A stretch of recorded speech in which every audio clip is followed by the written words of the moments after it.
Hello, hello, hello. Mic test. 1, 2, 3. Yes. Ayun, I got my first ever free sample galing sa Orange app. So, ito yun, guys. Yeah. So, yeah, ituturo ko sa inyo kung paano ko siya nakuha.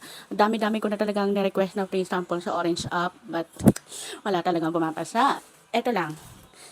Ito lang yung unang-unang nagtiwala sa akin. So, paano ko siya nakuha? Before, nagko-content na kasi ako regarding dito. Yan. Sa Curls Essential. O sa Curl by Sen Nutrients. Yan. Ginagamit ko na siya, kina-content ko sa... Tapos, hindi siya nakapin sa aking portfolio or dun sa page ko. So, ang ginawa ko, pinin ko siya kasi mataas naman yung view niya and medyo marami na ding umorder. Pinin ko siya. Tapos, nag-request ako ng free sample dito sa shop na to. So, yun lang pala yung technique doon. Kung gusto mong makahingi ng free sample, kailangan gumawa ka muna ng content. Tapos, ipakita mo talaga na marami ng viewers yung content mo. Tapos ipin mo siya. Kasi check nila yun yung page mo. Tapos kung eligible ka, ganyan, ganyan. So yun, nagtiwala sila.